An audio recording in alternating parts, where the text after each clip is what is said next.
Yang ada gunung, ada lembah, Pak. Kelam artinya mungkin gelap biasa aja gitu, Pak. Oh, beda. Lembah kelam dalam arti sebenarnya ada 3. Yang pertama, masa-masa sulit. Masa-masa sulit disebut dengan lembah kelam, saudara. Ya, kalau hari ini sedang ada dalam masa sulit, saudara sedang ada dalam situasi sulit, saudara, Anda harus tetap bersama dengan Tuhan. Amin. Iya. Maka Anda tidak hidup dalam ketakutan. Makanya orang Kristen itu tidak ada hal apapun yang ditakutkan. Apapun, bilang sama saya, apapun. Maka dikatakan dalam Filipi 4, dikatakan segala perkara dapat kutanggung di dalam yang memberi apa? Kekuatan kepada ya. Masa sulit, saudara. Jadi walaupun saudara sedang ada dalam masa sulit, maka Anda putuskan hari ini Anda harus berjalan bersama Tuhan. Amin. Anda tidak akan ada ketakutan. Yang kedua, lembah kelam itu bicara sampar menular. Iya, artinya ya sakit dan penderitaan itu lembah kelam, saudara. Ya, tapi lagi-lagi Daud bilang, sekalipun dalam lembah kelam tidak takut, karena kita percaya Kau berfirman dan sembuhkanku, Kau bersabda dan selamatkanku. Apa? Tiada yang mustahil bagimu, Yesus ku percaya. Saya doa Anda yang sakit disembuhkan. Amin. Masuk Oktober sehat sempurna. Bahkan walaupun mungkin ada sakit yang tersembunyi, saya percaya hari ini kita berjamuan darah Yesus menyembuhkan Anda. Yang percaya kasih tepuk tangan yang paling meriah buat Tuhan. Makanya perhatikan baik-baik. Ya, sampar menular dan penderitaan. Yang ketiga adalah kutuk-kutuk kematian. Ini yang namanya lembah kelam, saudara. Bayang-bayang atau kutuk-kutuk kematian. Ini yang namanya lembah kelam, saudara. Bayangin. Ya, ada 3 hal mengerikan yang bicara mengenai lembah kelam. Tapi Alkitab bilang, Daud bilang, aku tidak takut. Bilang dulu kanan kiri, jangan takut. Jangan takut. Yang benar. Bilang jangan takut. Jangan takut. Nah, senyum jangan melotot, nanti dia takut sama Anda. Saudara perhatikan baik-baik. Kenapa Daud bisa begini, saudara? Karena dia memastikan bahwa hidupnya disertai oleh Tuhan. Coba lihat berikutnya, Pak. Next, saya tulis begini, saudara. Penting untuk kita menyadari bahwa jaminan perlindungan yang sejati hanya ada di dalam, nggak ada di dalam nama yang lain. Hanya ada di dalam nama Tuhan. Dan sebagai orang percaya kita harus memastikan, gitu, bahwa hidup kita ada di dalamnya.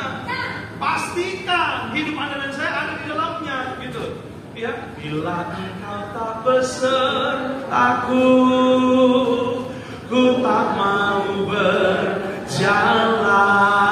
Apa? Ku perlu Tuhan, pimpin langkahku dengan kasih karuniamu.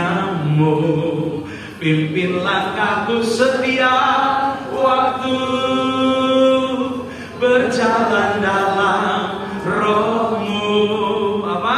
Nyatakan Tuhan kemuliaan-Mu dan berjalanlah denganku. Suaranya bagus-bagus semua, saudara. Ada opung-opung telepon saya bilang, Pak Markus kalau khotbah sering nyanyi, opung seneng deh. Wih, saya udah bangga, saudara. Kayak itu loh artis, Pak. Wih, udah bangga saya. Siapa opung? Saiful Jamil. Opung luar biasa memang. Dia angkat dulu baru dia jatuhkan saya, saudara. Ya, tapi kalau Anda sering memuji Tuhan, Anda bukan seperti Saiful Jamil, seperti Daud. Amin. Amin. Daud itu pemazmur, saudara. Ya, dalam segala keadaan, dalam susah juga, dalam keadaan sulit, dia tetap memuji Tuhan. Ini gambaran orang percaya.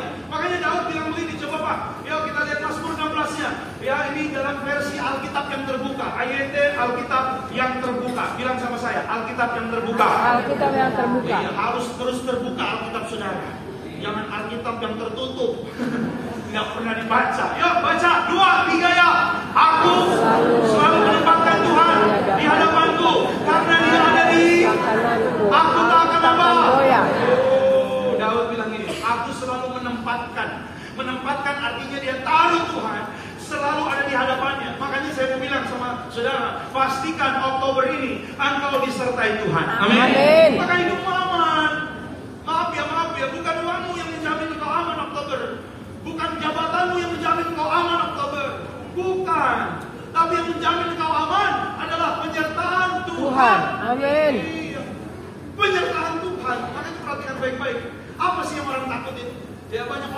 akan masa depan.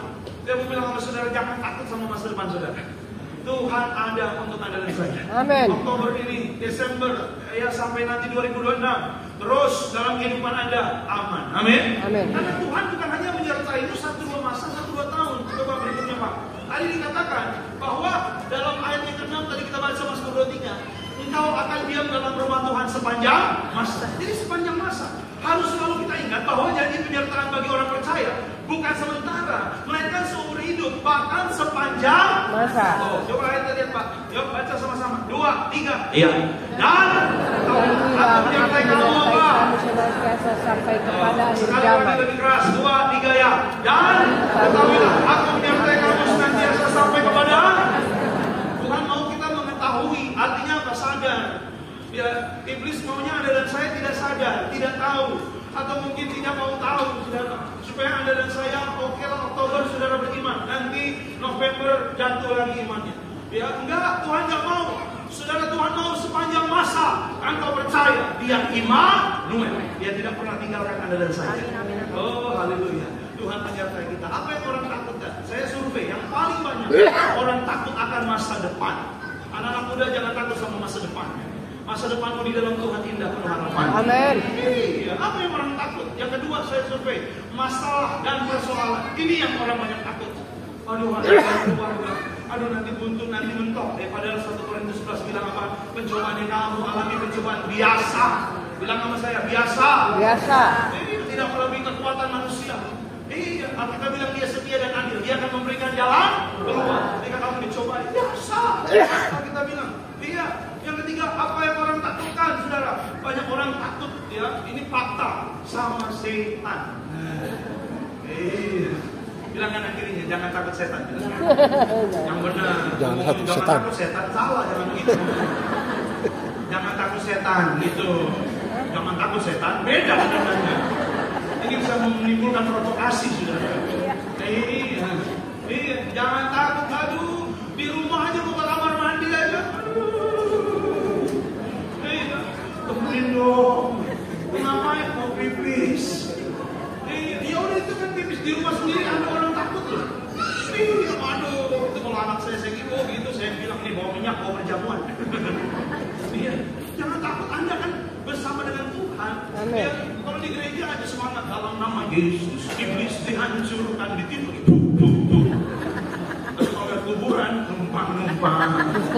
Anak babi mau lewat, anak kambing mau lewat.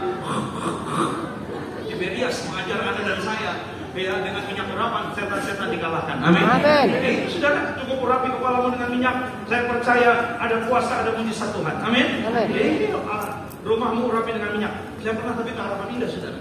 Ya, ada seorang ibu, ya, sama bapak. Jadi ini suami istri, ya, anak-anak udah pada besar. Jadi ini mungkin ya hitungannya mungkin udah oma gitu, saudara. Saya ke rumah mereka, ya, saya datang kaget saya. Kenapa kaget? Ada minyak, bukan karena ada minyaknya, saudara. Di pagarnya, saudara, dideretin minyak. Di minyak kecil begini nih, dideretin itu di pagarnya, di depan berderet. Saya bilang, tante itu buat apa tante?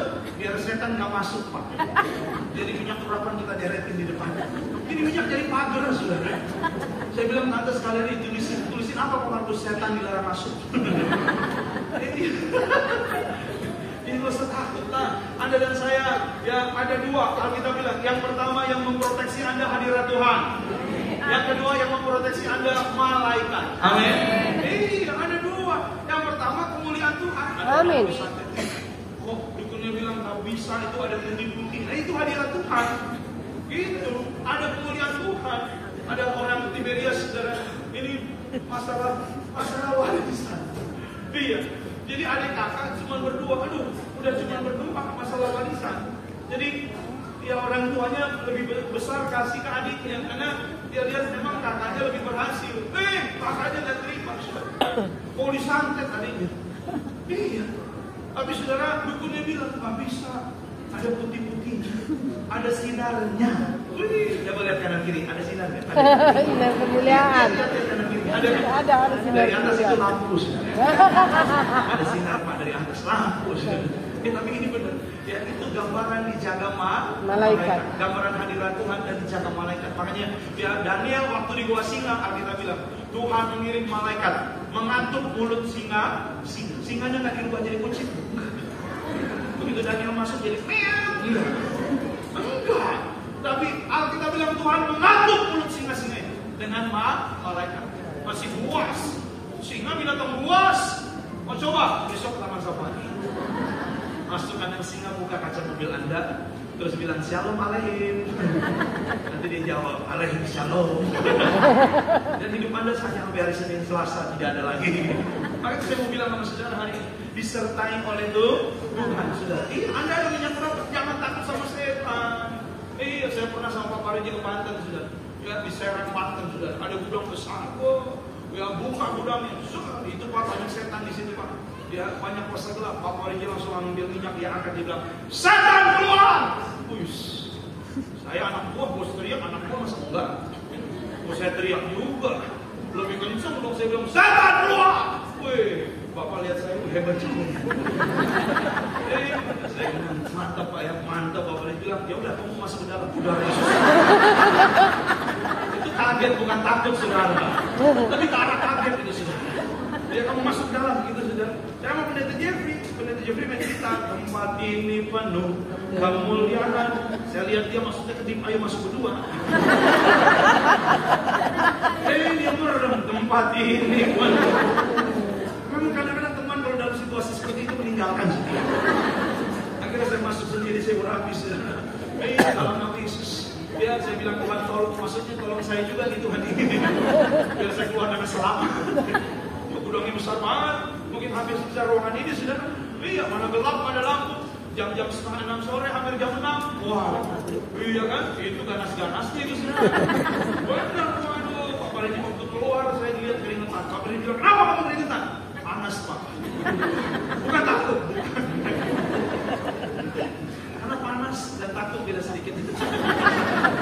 Keringetnya sama sudah. Saudara tahu nggak? Ya, bahkan beberapa waktu yang lalu saya ketemu sama pemilik tempat itu, saudara. Dan semenjak di Merapi, setannya tidak ada lagi. Yang ada di sana adalah kemuliaan Tuhan. Ya, tidak ada lagi, tidak ada lagi orang yang tidak bersegelap, tidak ada lagi lampu dipasang meledak mati, tidak ada lagi.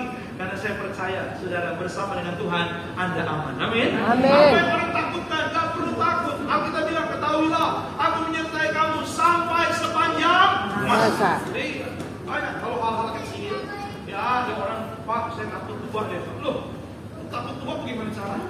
Ya memang orang pasti akan menua, bertambah usia. Ada seorang istri, dia karena dia takut dia tua, karena usianya udah tua memang. Dia tanya sama suaminya, dia bilang, Pak, menurut Papa, Mama umur berapa nih? Kalau dengan penampilan ini, suaminya bilang, kalau dari wajah, Mama masih kelihatan 18. Istri yang bilang, Papa, bisa aja deh. Iya. Terus Pak, kalau dari rambut, Mama 17. Papa bisa aja deh. Kalau dari bodinya Mama nih, ya 20 lah Pak. Papa ngerayunya bisa aja. Masih muda berarti Mama ya? Oh bukan Ma, itu belum Papa jumlahin. Nanti Papa jumlahin. 17, 18, 20 Ma.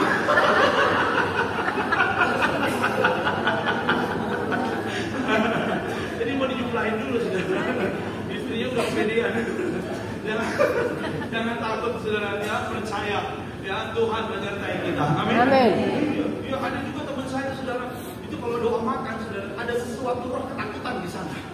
Takut apa Pak? Takut gendut. Dalam nama Yesus berkati makanan ini, aku tolak kolesterol, aku tolak gendut. Tapi nambahnya 3 kali saudara. Itu namanya iman tanpa perbuatan. Tapi hal-hal seperti itu nggak usah saudara takutkan. Kalau yang besar aja Tuhan menyertai Anda dan saya. Apalagi segala perkara. Alkitab bilang kalau Anda dan saya bersama dengan Tuhan, tidak ada lagi ketakutan. Ngomong ini, pulang dari tempat ini bahkan siapapun tadi datang masih ada ketakutan. Pulang dari sini ketakutanmu hilang. Amin. Tuhan yang besar, Amin. yang menyertai saudara, yang percaya kepada kami. Haleluya.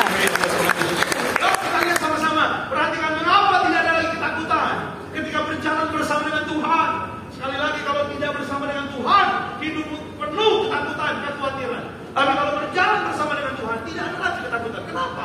Karena yang pertama, next Pak, bahwa Tuhan kita adalah Tuhan yang penuh kuasa. Yang percaya katakan amin. Amin. Tuhan kita adalah Tuhan yang penuh kasih, dan Tuhan akan menyediakan kekuatan bagi kita sukacita, dan Kemenangan. kemenangan. Yuk kita lihat dulu aja. Perhatikan baik-baik. Mazmur 37 ayat 23 sampai 24. Semangat. 2, 3. Ya. Tuhan menetapkan langkah-langkah orang yang hidupnya baik. Apabila ia jatuh tidaklah sampai mati. Sebab Tuhan menopang tangannya. Sekali lagi lebih keras. Ayat ini terkenal. 2, 3 ya. Tuhan menetapkan langkah-langkah orang yang hidupnya berkenan kepadanya. Apabila ia jatuh tidaklah sampai. Sebab Tuhan apa? Menopang tangannya. Nama saya menopang tangannya. Menopang tangannya. Engkau tangannya ditopang oleh Tuhan. Amin. Amin. Dia ditopang, digandeng, saudara. Ya, maka saya pernah baca, ya, ada sebuah literatur kuno yang mengatakan bahwa ini seperti seorang anak kecil yang sedang goyang dan mau jatuh. Tuhan menangkap, menopang tangannya. Dia tidak jadi jatuh. Bilang sama saya, tidak jadi jatuh. Tidak jadi jatuh. Tidak tergeletak, tidak jatuh. Masih diangkat sama Tuhan. Maka itu sebagai hamba Tuhan saya ingatkan saudara hari ini. Kenapa Anda dan saya tidak perlu berjalan dengan ketakutan? Bersama dengan Tuhan. Alkitab bilang, ya, kita ditetapkan langkah-langkahnya. Oktober ini Tuhan menetapkan langkah. Yang perlu saya katakan amin. Amin. Di Oktober ini Tuhan menetapkan